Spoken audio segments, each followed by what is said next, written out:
여러분 이해충돌 방지법의 주요 조항은 지금 표에서 보시는 이런 내용들이 주요 내용입니다. 딱 보는 순간 기시감이 딱 들죠. 요 기시감 드는 분들은 뭔가 그동안 열심히 공직자로서 각종 법령, 특히 공직자 행동 강령 열심히 보신 분들은 이게 딱 기시감이 들어. 왜 그렇습니까, 여러분? 지금 이 보이는 이 내용들 대부분은 이미 공직자 행동 강령에 다 들어와 있죠, 그죠?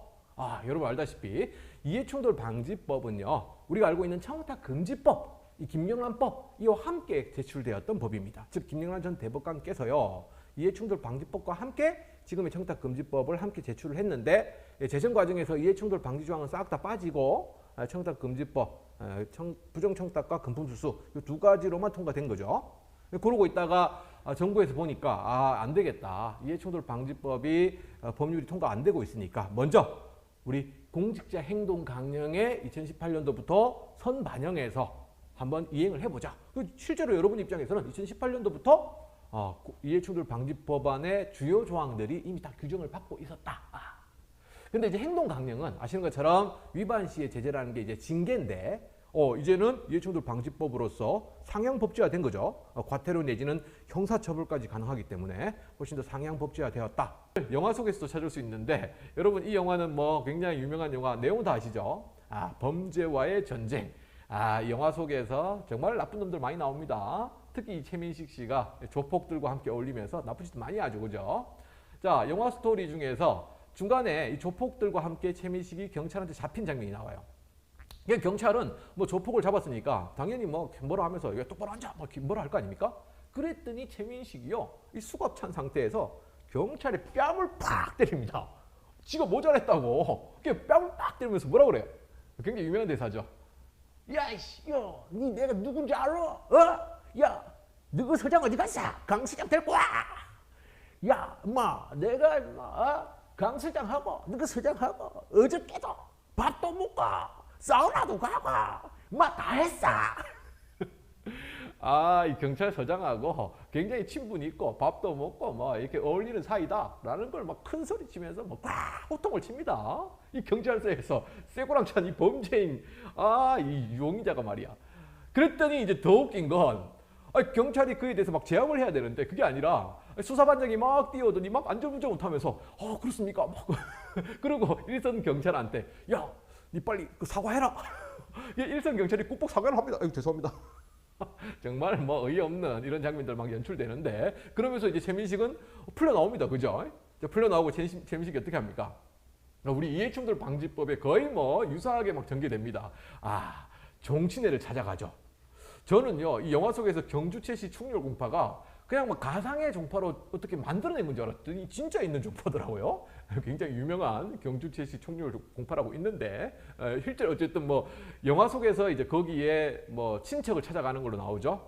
최민식이 친척 종친을 찾아가가지고 그 친척 중에서 이제 검사를 이렇게 만나서 보시는 것처럼 금두꺼비, 은혜 갚을 줄 안다 금두꺼비 딱 주고, 이 검사가 기분 좋아져가지고 전화 한 통 딱 합니다. 그 경찰한테 뭐라 하면서 이거 풀어주라 라는 취지로 이렇게 수사 지휘를 하죠. 그랬더니 어떻게 됩니까? 결국은 실제로 이 경찰들은 이 머리 받고 그리고 경찰서장은 안절부절 못하면서 전화 받고 난 다음에 집어 던지고 화를 내고, 오히려 경찰들이 더 혼이 나고 결국은 조폭인 화정우는 풀려 나오고, 이제 영화 속의 한 대목이죠, 그죠? 실제로 이 대목들을 보면 이 이해충돌 방지법이 정말 중요하구나, 이런 것들 그대로 좀 느낄 수 있고, 이해충돌 방지법의 여러 가지 조항들, 사적 이해관계 신고라든지 이렇게 뭔가 직무상의 정보라든지 등등에 대해서 다들 뭔가 조심해야 되겠다 생각이 듭니다. 자, 근데 이런 것들이 영화 속에서 한 대목으로 끝나면 좋을 텐데 현실 속에서도 실제로 벌어지더라라는 거예요. 굉장히 유명한 사건 중에서 버닝썬 경찰총장 사건 있죠. 원래는 이제 경찰총경인데, 그 버닝썬의 가수 승리 씨를 비롯한 그 단톡방에서 내가 잘 아는 우리 총장이 우리 뒷배를 봐주고 있어 이렇게 자기들끼리 희덕거리는 그 속에서 경찰총장으로 알려졌는데, 이 양반이 실제로 나중에 수사를 받으면서 2심까지 딱 지금 현재 나왔습니다. 아직 3심은 안 나왔고요. 2심 결과 어떻게 됐습니까? 보시는 것처럼 미공개 정보를 이용해서 주식을 거래한 혐의. 우리 이해충돌 방지법에 비밀 등의 이용 금지 조항 딱 걸리죠. 그죠? 물론 뭐 이해충돌 방지법은 내년 5월부터 시행이니까 이건 이전 거니까 그대로 적용되지는 않지만 그래도 보시는 것처럼 자본시장법 위반, 그리고 또 밑으로 보니까 또 뭐예요? 버닝썬 사태 딱 불거지니까 그동안의 유차 이런 거 막 드러날 거 아닙니까? 그게 들어오니까 어떻게 했다? 그동안에 이제 승리 씨가 운영하는 주점에 단속이 있으면 다 미공개 정보인데 그 단속 있다, 야 너 조심해라, 막 미리 알려주고 했던 거예요. 그런 것들 막 삭제하라. 증거인멸 혐의까지 있으면서 이렇게 벌금형으로 현재 2심까지 진행되어 있습니다. 자, 이런 내용 보니까 실제로 영화 속의 한 대목이 아니라 우리 현실 속에서 많이 벌어지고 있고, 이것이 이해충돌 방지법이 필요한 이유로 쭉 이어지고요. 해당 관련한 조항도 정확하게 나오죠. 자, 이해충돌 방지법 중에서 유일하게 그 조항 중에서는 형사처벌 조항이 있는 게 바로 직무상 비밀 등 이용 금지 조항입니다. 자, 나머지들은 다들 과태료 처벌을 하게 되는데 이 조항만 이렇게 형사 처벌을 하게 됩니다.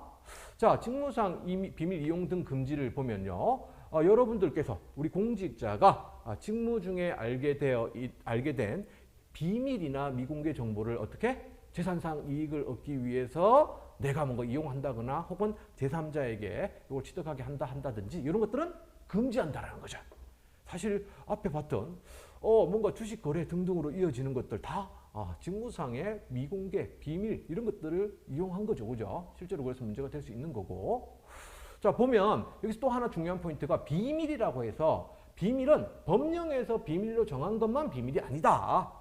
실질적으로 비밀로서 보호할 가치가 있는 일체의 정보는 다 비밀이다라는 거. 실질적인 요소까지 좀 따져야 된다라는 거죠. 미공개 정보 또한 대중한테 알려져 있지 않는 그런 정보는 다 미공개 정보다 이렇게 봐야 됩니다. 자, 그리고 적용 대상을 보니까 여러분들 공직자들은 당연한 거고요. 퇴직자들도 3년이 지나지 않으면 법 적용 대상이다라는 부분들 확인할 수 있는 거죠. 다른 법령에 따라서 좀 달라질 수 있다는 내용들 예시에 나와 있습니다.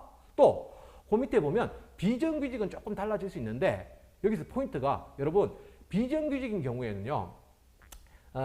어떤 국가기관이나 공무원 조직의 비정규직과 공직 유관단체, 일반 공공기관의 비정규직이 조금 다릅니다. 자, 먼저 공무원 조직, 말하자면 뭐 정부라든지 혹은 지자체라든지 이 공무원 조직이 있죠. 이 공무원 조직에서의 비정규직은 법 적용 대상이 아닙니다. 왜냐하면 공무원이 아니기 때문에 그래요. 공무원 조직에서 아예 멤버십 자체가 공무원이 아니잖아요. 이분들은. 그래서 이분들은 아예 법 적용 대상에서 빠져버립니다. 그러나 공직 유관단체, 기타 공공기관 경우에는 다릅니다. 예를 들면 이제 한국철도공사가 있으면 한국철도공사에 정규직 직원이 있고 비정규직 직원이 있을 수 있죠. 근데 두 분 다 한국철도공사 소속 정규직 직원, 한국철도공사 소속 비정규직 직원, 소속은 같다. 이런 경우에는 이 비정규직 직원도 이해충돌 방지법의 적용 대상이 됩니다. 둘 다 비정규직이지만 공무원 조직의 비정규직과 이렇게 공직 유관단체의 비정규직은 좀 다르게 적용받을 수 있다는 거. 자, 그리고 또 하나, 요 조항에 대해서 요 직무상 비밀 이용 등 금지 조항은 보시는 것처럼 제3자까지도 이런 직무상 비밀을 이용하는 제3자까지도 처벌하는 조항이잖아요. 그러니까 공무원 조직의 비정규직이라 하더라도 다른 조항들은 적용 대상이 아니지만 이 조항에 대해서는 적용 대상으로서 제재받을 수 있다. 뭐 그런 부분들 참고로 좀 알고 계시면 좋겠습니다. 자, 그 외에 제3자, 말하자면 공직자는 당연히 처벌되는 거고 공직자한테 이거 비밀이야 라고 하면서 어떤 뭔가 정보를 들었단 말이죠. 그 제3자 또한 처벌받을 수 있다라는 건데 그때는 전제가요. 알면서도가 붙어야 돼. 즉 이것이 비밀인지 알면서도 그걸 듣고 뭐 주식 거래를 했다. 뭐 혹은 땅을 샀다. 뭐 이런 경우에는 그 제3자가 민간인이든 공무원이든 제3자도 처벌받는다라는 거죠. 근데 이제 알면서도에서의 포인트가 그러면 몰랐다 그러면 어떡하냐. 몰랐다. 그렇죠. 나는 몰랐어. 이게 뭐 비밀인지 내가 어떻게 알아. 내가 뭐 거기에 있는 정보 접근 권한이 있는 것도 아니고. 그냥 내 친구가 이거 뭐 주식 다음 달에 오른다고 좋다고 하고 막 추천하더라고. 그냥 뭐 카드라로 샀다. 이렇게 발뺌할 수 있는 거죠. 몰랐다. 이런 경우는 어떻게 될 것 같아요? 한번 생각해봐요. 몰랐다 그러면. 원래는요. 생각해보면 법이라는 건 내가 그 법을 몰랐다 하더라도 당연히 어떤 법을 위반하는 순간 처벌받는다가 기본 포맷이지 않습니까? 그런 원칙이 있죠. 하지만 이 조항에 대해서는 내가 비밀인지 미공개 정보인지 접근 권한이 없는 제3자로서 알 수가 없을 수 있습니다. 그죠? 그러니 이에 대해서는 몰랐다라고 하는 경우에는 처벌하지 않는다.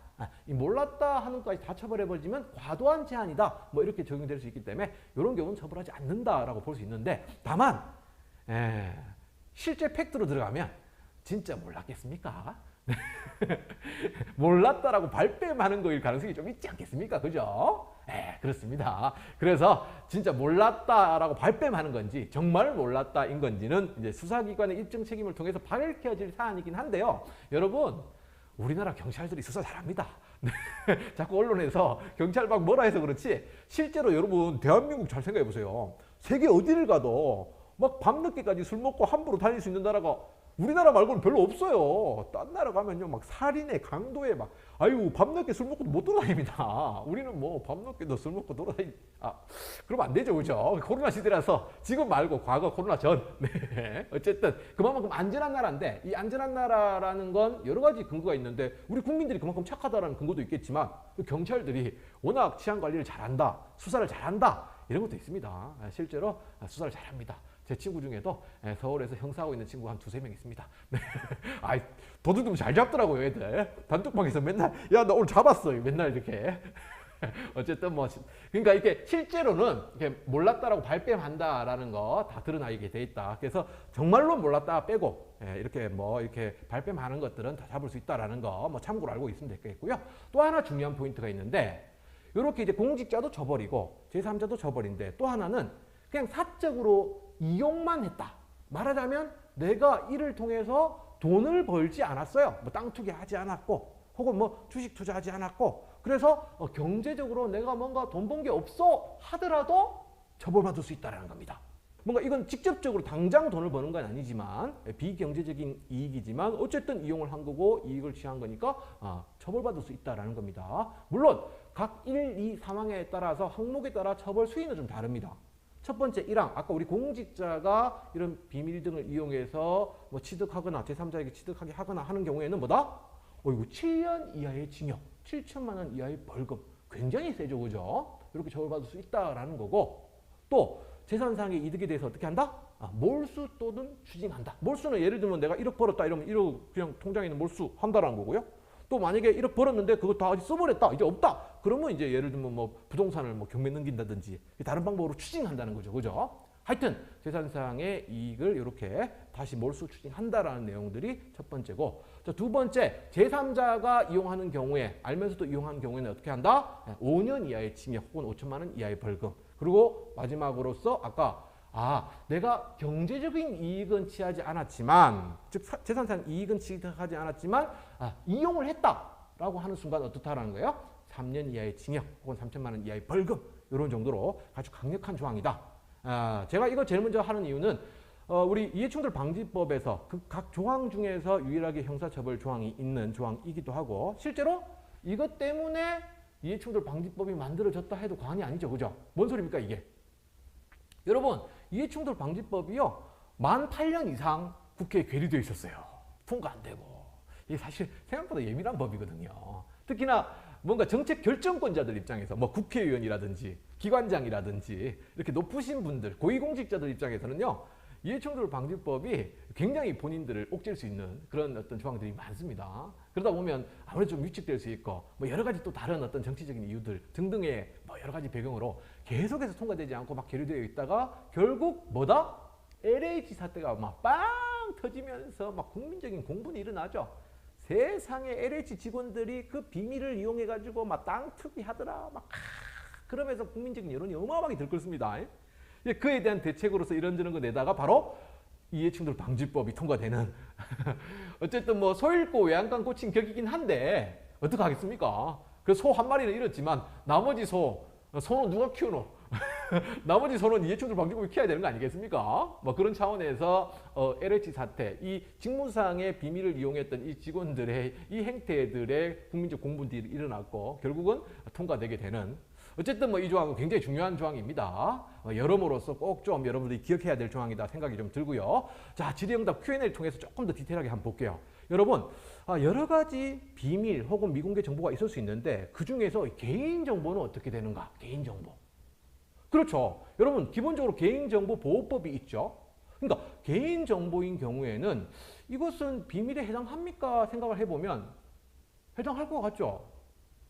해당할 것 같기도 해요. 근데 꼭 그렇다고 이게 비밀이다, 이렇게 딱 단정지어서 말할 수는 없어. 케이스 바이 케이스로 봐야 되겠다. 왜냐면 또 개인정보 중에서도 뭐 주민번호처럼 민감 정보도 있지만 또 일반적인 개인정보도 있고요. 또 상황과 어떤 그들의 관계 속에서 또 다양하게 좀 전개될 수 있기 때문에 케이스 바이 케이스로 봐야 되는 거지, 개인정보는 곧 비밀이다 이렇게 바로 단정짓기는 좀 어렵다, 뭐 이런 정도가 유권 해석이다라는 거 좀 참고하시면 되겠습니다. 자, 그리고 또 하나, 우리가요 뭔가 타인한테 뭐 비밀을 알려줬어요. 그런데 이용을 안 했어. 그러니까 이제 그 제3자가 여러분 친구가 이러이러한 걸 들었어. 근데 이제 그 친구가 그걸 통해서 뭐, 야, 다음 달에 A 주식 사면 A 주식이 대박 나니까 지금 사라, 뭐 이런 식으로 뭐 이렇게 알려줬는데 걔가 뭐 듣기만 하고 안 샀어. 듣기만 했어 그냥. 이런 경우 어떻게 될 것 같아요? 네. 여러분, 이 타이틀 자체가 직무상의 비밀 등 이용 금지죠. 근데 지금 이건 이용을 지금 안 한 거잖아요. 그러니까 요 경우는 처벌받지 않는다. 근데 요 제3자는 처벌받지 않지만 그걸 알려준 공직자는 어떻게 되는 겁니까? 이 조항 위반은 아니다 하더라도 다른 형법에 위반이 될 수 있는 거죠. 예시에서 보는 것처럼 다른 형법상 공무상 비밀 누설 행위라든지 혹은 국가공무원법이라든지 다른 법률에 저촉이 될 수 있고, 그러니까 즉 알려준 공직자는 처벌받을 수 있다. 그러니까 복잡하게 생각하지 말고요. 직무상의 비밀이라든지 혹은 뭐 미공개 정보라든지 어떤 거든 그냥 아무한테도 알려주면 안 된다. 이렇게 그냥 간단하게 심플하게 생각하시면 되겠습니다.